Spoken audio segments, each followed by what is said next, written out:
دیکھیں، اعتماد، اعتبار، یقین، یہ سب رشتوں میں بہت اہم کردار ادا کرتے ہیں۔ وہ رشتے جن میں اس طرح کے کوئی عناصر نہیں پائے جاتے، وہ رشتے کھوکھلے ہو جاتے ہیں اور پھر ایٹ دا اینڈ وہ رشتے ٹوٹ جاتے ہیں۔ آپ بہن بھائی کا رشتہ لے لیں، ماں باپ کا رشتہ لے لیں، میاں بیوی، دوست، کوئی بھی رشتہ ہے، اس کی بنیاد جو ہے جس پر وہ رشتہ قائم رہتا ہے وہ ہے اعتماد، یعنی کہ ایک دوسرے پر ٹرسٹ رہنا۔ آج ہمارے معاشرے میں ایسا کیوں ہے کہ آپ کل کسی سے دوستی ہوتی ہے اور اگلے دن ٹوٹ جاتی ہے؟ کیونکہ آپ کے اندر ٹرسٹ ڈیولپ نہیں ہوتا۔ آپ کا ٹرسٹ کس لحاظ پہ ہے؟ مطلب کے اوپر۔ آپ ایک دوسرے کے لیے بالکل انجان ہے، لیکن صرف اس غرض سے ایک دوسرے سے ملتے ہیں کہ آپ کو اس سے مطلب ہے۔ ہم نے اعتماد اور بھروسہ کرنا چھوڑ دیا ہوا ہے۔ جب دنیاوی رشتوں کی بنیاد اعتبار پر رکھی جاتی ہے تاکہ وہ مضبوط رہیں، تو یہ تو پھر بھی اللہ کے ساتھ آپ کا تعلق ہے۔ تو ایسا کیسے ہو سکتا ہے کہ آپ اللہ پر توکل نہ کریں اور آپ کا وہ رشتہ مضبوط رہے؟ سب سے پہلی جو سیڑھی ہے وہ ہے ہی توکل کی ہے، کہ جیسے جیسے آپ توکل کریں گے آپ کا ایمان اور گہرا ہوتا جائے گا۔ دیکھیں، ہم اعتماد اور اعتبار تو کرتے ہیں، لیکن اس کی سٹیج جو اس کا لیول ہے نا، وہ بہت کم ہوتا ہے۔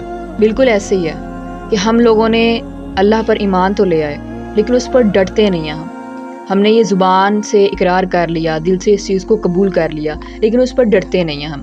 جب آپ ایمان لائے ہیں تو آپ نے ڈٹنا بھی ہے، آپ نے اس چیز کے خلاف جانا ہے کہ میں حرام نہیں کماؤں گا، میں حلال کماؤں گا، کیونکہ یہ میرے اللہ کا حکم ہے۔ اور یہ چیز آپ میں کب آئے گی؟ جب آپ اللہ پر توکل کریں گے، جب آپ کی ضروریات جو ہیں وہ انسانوں پر مبنی ہو جائیں گی، جب آپ کا بھروسہ انسانوں پر ہونا شروع ہو جائے گا، پھر آپ اللہ کے راستے سے الگ ہو جائیں گے۔ کیونکہ اللہ تعالیٰ تو خود فرماتے ہیں نا کہ وہی بہترین رزق دینے والے ہیں۔ تو پھر ہم کیوں اپنے باس کو یا کسی اور انسان کو اپنا رازق سمجھ رہے ہیں؟ ٹھیک ہے، آپ کا تعلق ہے ان سے، لیکن آپ ان کو ہی سب کچھ نہ سمجھیں۔ یہ خوف کا جو بت ہے نا، اس کو آپ توڑیں کہ ہم نے صرف اللہ سے ڈرنا ہے، اللہ پر توکل کرنا ہے کہ اللہ تعالیٰ مجھے رزق دیں گے، آئی ڈونٹ نو کس طرح وہ دیں گے، لیکن وہ دیں گے کیونکہ وہی دینے والے ہیں۔ آپ سپوز کریں نا، جیسے آپ ایک ڈارک روم میں ہیں، ٹھیک ہے، اس میں دونوں طرف ایگزٹ ہے، لیکن آپ نہیں جانتے کہ کون سا ایگزٹ آپ کو سیدھی طرف لے کر جائے گا، اور اس کمرے میں بالکل جو ہے وہ اندھیرا ہے۔ اس کنڈیشن میں جب آپ یہ سوچیں کہ میرا اللہ اس روم سے مجھے گائیڈ کرے گا اور مجھے نکالے گا اس کنڈیشن سے، یہ ہے توکل۔ کہ کچھ بھی آپ کو کہیں سے نظر نہیں آ رہا، کوئی راستہ نظر نہیں آ رہا، کوئی امید نظر نہیں آ رہی، لیکن پھر بھی آپ کا یہ ایمان ہونا کہ اللہ تعالیٰ مجھے اس مشکل سے نکالیں گے اور صرف وہی نکال سکتے ہیں، دیٹ از کالڈ توکل۔ اور یہی توکل دیکھیں، یہی نبیوں میں پایا گیا۔ کوئی ایسا نبی نہیں آیا دنیا پر جس نے اللہ پر توکل نہیں کیا۔ توکل ہی ایمان کی پہلی سیڑھی ہے۔ دیکھیں، حضرت موسیٰ علیہ السلام کا واقعہ آپ کے سامنے ہے کہ حضرت موسیٰ علیہ السلام کو جب جادوگروں نے آزمایا تو حضرت موسیٰ علیہ السلام خوف میں مبتلا ہو گئے کہ یا اللہ میں کیا، اللہ سے انہوں نے کہا کہ یا اللہ میں کیا کر سکتا ہوں؟ تو اللہ تعالیٰ نے کہا کہ موسیٰ، اپنا جو ڈنڈا ہے لکڑی کا اس کو زمین پر پھینکو۔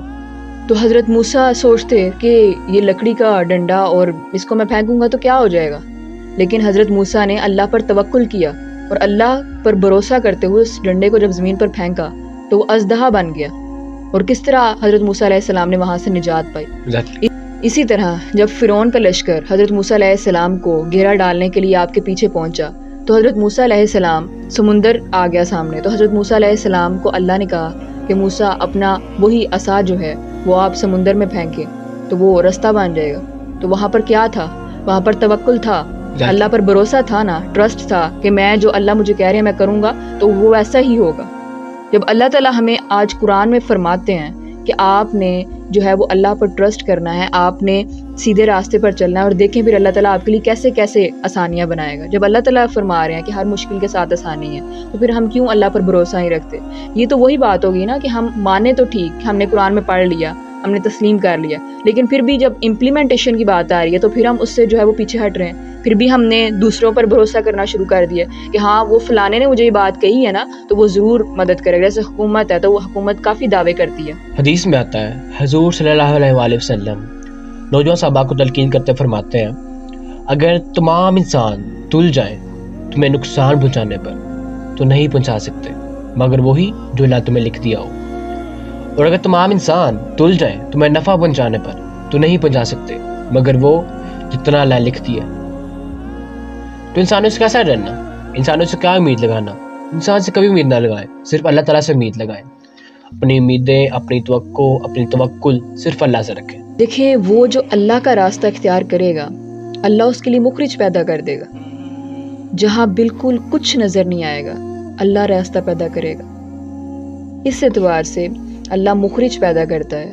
آپ صحیح طریقے سے چلتے رہو، تقوی اختیار کرو، صحیح راستے پر جد و جہد کرو، اللہ پر چھوڑ دو کب اس چیز میں ملنا ہے، کب اس کا منظور ہونا ہے، کب کامیاب ہونا ہے۔ جب ہوگا وہ راستہ ایسا کھول دے گا کہ ہم گمان بھی نہیں کر سکتے۔ اور اللہ تعالیٰ قرآن پاک میں فرماتے ہیں نا وَيَرْزُقْهُ مِنْ حَيْثُ لَا يَحْتَسِبُ، اور ایسی ایسی جگہ سے روزی دیتا ہے جس کا اسے گمان بھی نہ ہو۔ اللہ تو کہتا ہے کہ میں رازق ہوں، ہے ایمان اور یقین اس پر؟ کر کے تو دیکھیں، اس پر اعتبار کریں، اس پر اعتبار کرنا ہی توکل ہے۔ وَمَنْ يَتَّقِ اللَّهَ يَجْعَلْ لَهُ مَخْرَجًا، اور جو شخص اللہ سے ڈرتا ہے اللہ اس کے لیے ایسے اسباب پیدا کر دیتا ہے کہ واللہ ہم سوچ بھی نہیں سکتے۔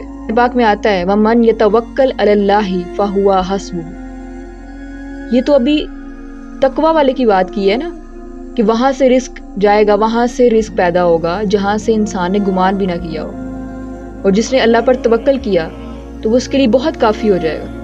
تو توکل کر کے تو دیکھیں، حسبہ وہ اس کے لیے کافی ہے۔ اگر کوئی مسلمان اپنے کسی بھائی کی ضرورت پوری کرتا ہے تو اللہ تعالیٰ اس کی ضرورت پوری کرنا شروع کر دیتے ہیں۔ اپنا کارساز صرف اللہ کو بنائیں، اپنے تمام معاملات اللہ کے سپرد کر دیں۔ جب آپ اپنے تمام معاملات اللہ کے سپرد کر دیں گے تو اللہ تعالیٰ ایسے ایسے وسائل بنائے گا آپ کے لیے کہ آپ کی سوچ دنگ رہ جائے گی۔ آپ واللہ آپ کی آنکھوں سے آنسو جاری ہو جائیں گے کہ یار میں نے تو یہاں سے سوچا بھی نہ تھا، یہ تو مشکل مجھے ایسے لگ رہی تھی کہ مشکل میری جان ہی لے لے گی، لیکن پھر بھی میرے اللہ نے مجھ پر کرم کیا اور مجھے ایسے ایسے حالات سے آگاہ کرتا گیا اور ایسے ایسے میرے زندگی میں حالات پیدا کرتا گیا کہ وہ مشکلات آسان ہوگی میرے لیے۔ اور بالکل توکل ہی تو سب سے بڑی دولت ہے۔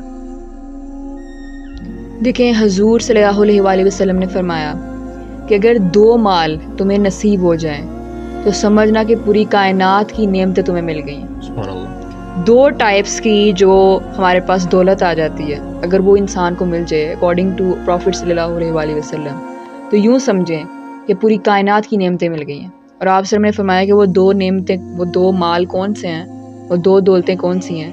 پہلی ہے معاف کرنے کی دولت اور دوسری ہے یقین کی دولت۔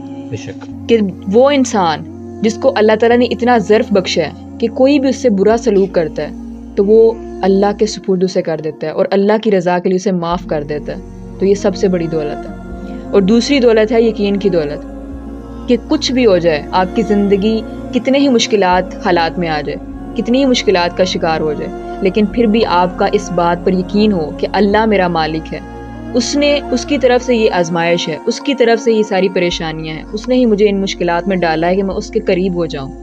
جب یہ آپ کا یقین ہو تو یہ آپ کی سب سے بڑی دولت ہے، اللہ۔ کہ آپ کی زندگی کتنے ہی کٹھن موڑ پہ آ گئی ہے، لیکن آپ بجائے کہ کسی اور کے آگے ہاتھ پھیلا رہے ہیں، آپ اللہ سے مانگتے ہیں، آپ اللہ سے ڈسکس کرتے ہیں اور اپنے سجدوں میں صرف اسے پکارتے ہیں کہ یا اللہ میری تمام تر مصیبتیں پریشانیاں تو جانتا ہے، تو ان سے واقف ہے، تو ہی مجھے ان سے نکال۔